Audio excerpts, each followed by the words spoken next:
The K-pop demon hunters, writer-directors are very aware of the sequel pressure.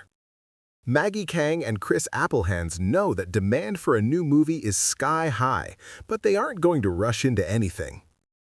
K-pop Demon Hunters seems very likely to pick up both Oscars it's nominated for, Best Animated Feature and Best Song, for Golden, now enjoying yet another resurgence thanks to the Olympics, when Hollywood's biggest award show happens next month.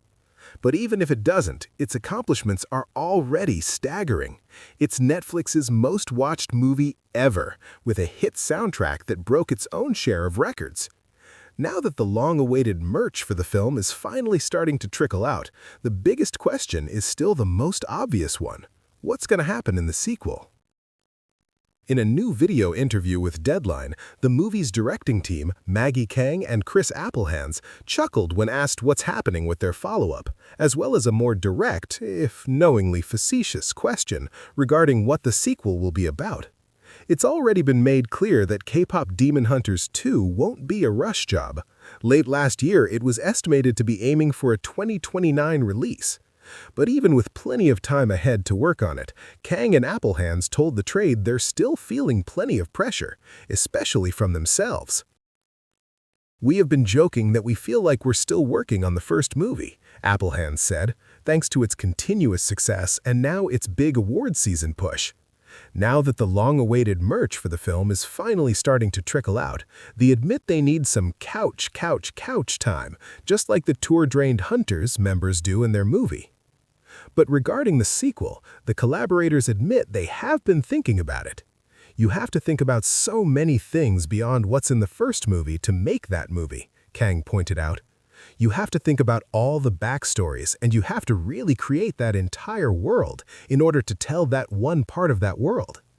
She continued, "In terms of pressure, we put immense amounts of pressure on ourselves for the first movie, and for me personally, I don't see a lot of people that look like me get this position, and so I was like, I'm not going to blow this. This may be the only thing I ever do in my career, so I'm going to give it everything I've got. So I put a lot of pressure on myself to make a movie that I would be proud of, and my standards are very high, and so are Chris's, extremely high. And so it'll be like that for whatever we do next. I don't think anybody else can put pressure on us like we do on ourselves." Hear that, Netflix? We have a feeling K-pop Demon Hunters 2 won't have the time crunch issues the Stranger Things finale did, but like that big farewell, expectations for this project could not be higher. At least Kang and Appelhans have lots of runway before the movie's expected to appear. Want more I9 news? Check out when to expect the latest Marvel, Star Wars, and Star Trek releases, what's next for the DC universe on film and TV, and everything you need to know about the future of Doctor Who.